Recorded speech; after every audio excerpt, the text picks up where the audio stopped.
guys, welcome to Tell Me About It. This channel will be dedicated to the incredible and the unexplained. I will be uploading videos weekly.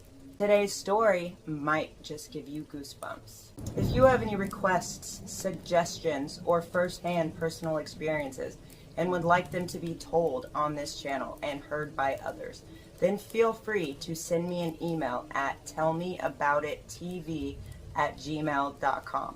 That's spelled tellmeaboutit@gmail.com. If you're as intrigued by the incredible and the unexplained as I am, then make sure to pummel that like button, pinch and poke that. Hi guys, welcome to Tell Me About It. This channel is dedicated to the incredible and the unexplained. If you want to escape your boring or chaotic world, stay tuned, as I will be uploading videos weekly. Today's story might just freak you out. If you have any requests, suggestions, or personal experiences, send me an email at tellmeaboutit.tv@gmail.com. That's spelled like this. Today's story will be 3 stories, and they are about out-of-body experiences, or OBEs. According to Healthline.com, these experiences are most often reported by people who have had near-death experiences. These usually start off by people experiencing the world through their own eyes and their own body, before getting up or leaving their body and viewing the world from an outside perspective. According to this website, out-of-body experiences are perceived as your consciousness or your soul leaving your body. I will be focusing on 3 people's experiences of OBEs, starting with a one-time experience, then a near-death experience, and then an all-the-time occurrence. So, for the first story, we have Sammy, who has lived her whole life until 20-something without ever having anything like an out-of-body experience. Now, don't get me wrong, she's had her fair share of unnatural or supernatural occurrences, but nothing close to an OBE. So one night, Sammy goes to bed like usual. Nothing out of the ordinary. About halfway through the night though, she wakes up. Her house is dark.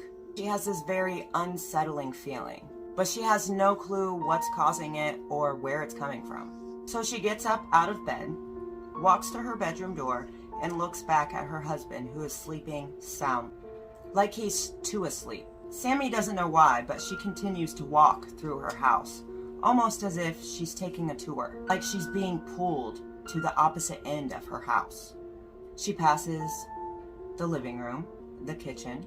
She's now more than halfway through the hallway when she notices dread start to fill the pit of her stomach, like a poison filling up her insides. Sammy gets to the end of the hallway where her child's bedroom door is, and she goes to reach for the doorknob without knowing why. But the closer that her hand gets to this doorknob, the worse that this dread gets. She starts to feel as if she's inching closer to death the closer she gets to this doorknob, when a tiny voice inside says, "Go back to your body," that literally sent shivers down her, almost as if she was being rewound. Sammy is getting pulled back to her bedroom with such force that when she tries to grab the walls, it does nothing to slow her speed. Before, she was literally slammed back in her body so hard and so fast with such force that she sat straight up in bed. Sammy was hardly able to breathe. This occurrence is carved into her memory as if it was etched with a knife. Sammy has never experienced another OBE or an out-of-body experience since that time. Now, let's take our next person's story. We will call her Mandy. Now, this was in about the 1980s. Mandy was 20-something and she was pregnant. But the catch was she didn't know she was pregnant.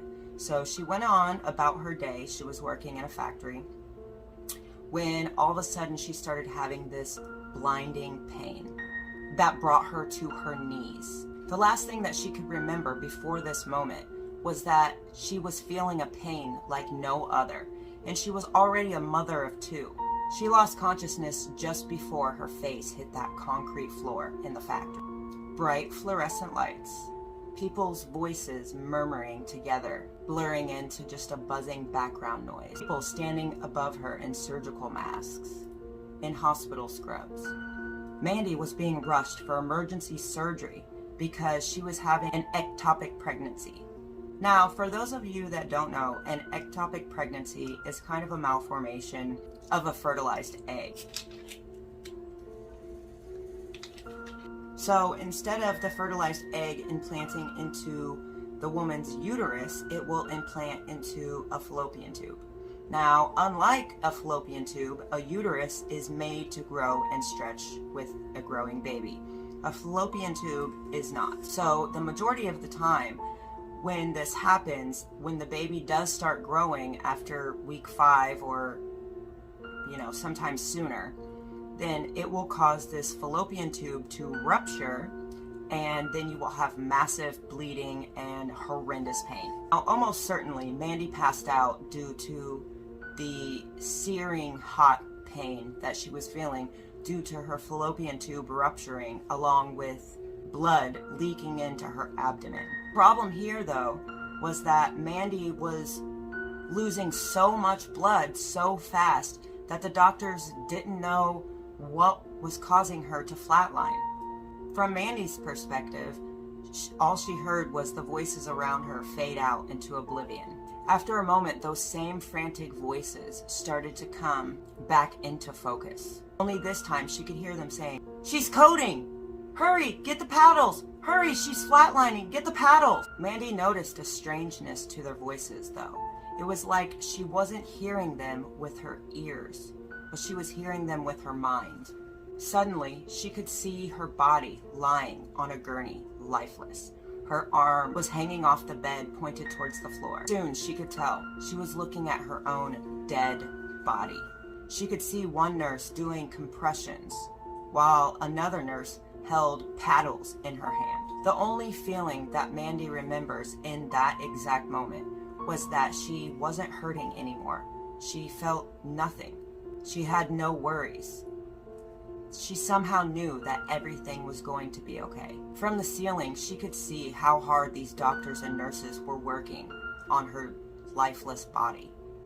The doctor turned up the dial on the machine that he was using and put the paddles on her body. Within a moment, she started to feel almost an electrical buzzing, and she was thrust back into her body. The next thing that she could hear was beep, beep, beep, that rhythmic beeping of her heart beginning to beat again, and a huge sigh of relief from the incredible hospital staff that worked on her. Still, 40 years later, Mandy's voice breaks every time she tells this story. This is yet another example of why we should appreciate our nurses and doctors, because they do a lot. Now, for our third and final story, it's going to be about a girl named Bailey.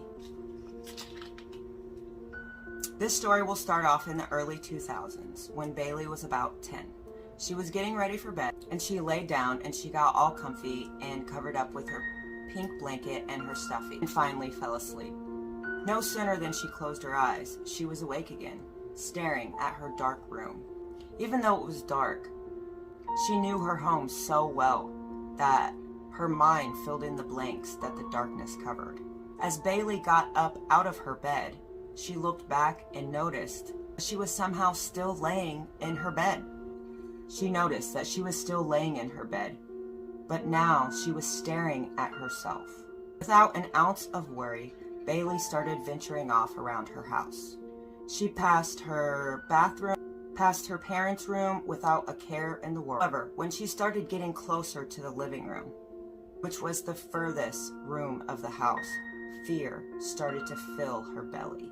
Now, even though that Bailey was only 10, she very much knew what fear was. A sense of foreboding that filled every fiber of her little being.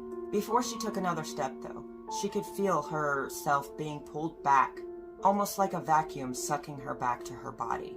As she laid back down, back into her body, she woke up. Sweating, Bailey sat up in her bed. She looked around. She took a moment to take in everything that she had just experienced, but she wrote it off as a dream. These out-of-body experiences for Bailey would actually continue to follow her through her teenage and her adult years. It was about 4 years later when Bailey finally confided in one of her friends. She decided to bring it up to her friend Amy and ask Amy if she had ever experienced any out-of-body experiences. Because at least this way she would know that she wouldn't be alone. As intrigued as Amy was, she herself had never experienced any out-of-body experiences, or OBE. So these OBEs actually started happening so often that Bailey started trying to experiment with them. She would try to see if she could control it, like lucid dreaming. The moment that she realized that she was having another OBE, instead of trying to go back into her body, she would try to push the limits. She would try to open doors, open cabinets. She even tried to go outside in this disassociative episode. Bailey found fairly quickly, however, that instead of being able to interact with her environment, she was more like a bystander. Like she was in this space in between consciousness, unable to have an effect on the world around her. No matter how far she tried to push these boundaries, she had a role to play. She couldn't stray away from the script that she was meant to play out. Though one night in 2005, when she was trying to test the limits on these OBEs, she tried to determine how long exactly she could stay out of her body. But she found the longer that she was away and the farther away she was from her body, the more trepidation that she felt. She started feeling almost a sense of doom, like some horrible thing was getting ready to happen. As though if she stayed outside of her body for too long, she wouldn't be able to get back to her body where she belonged. Like her soul would be trapped in this in-between place. The longer that Bailey was outside of her body in this OBE, the longer she started to get this feeling that there was another presence there, lurking just beyond her perception. Filled with the most primal fear she had ever felt, she knew that she had to get back to her body.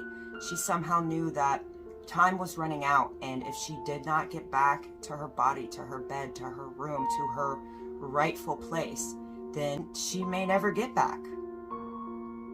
But before she could even make the deliberate decision to go back to her body, she felt as if some force was pulling her backwards. But every step that she took backwards, she stopped at every place that she had stopped on her journey out. It was almost as if she was going in reverse.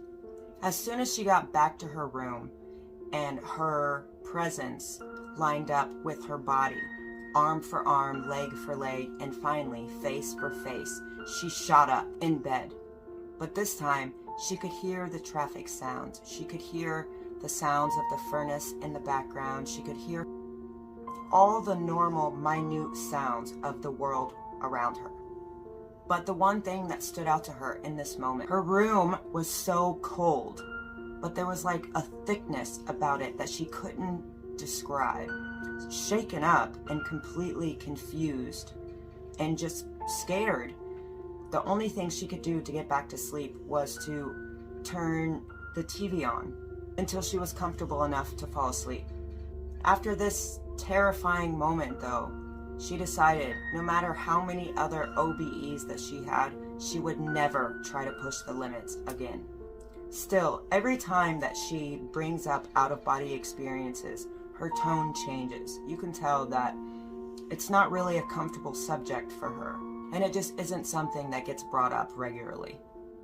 So, have you ever had an OBE or an out-of-body experience?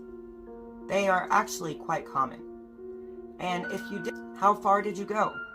What did you do? What did you see? How did it make you feel before and after? Let me know in the comments, or send me an email. If you are as intrigued by the incredible and the unexplained as I am, make sure to karate chop that like button, whack that subscribe, and flick that bell so you don't miss any of my weekly uploads. Remember, if you have any requests, suggestions, or personal experiences that you would like me to tell on this channel, then send me an email at tellmeaboutit.tv@gmail.com. See you next time.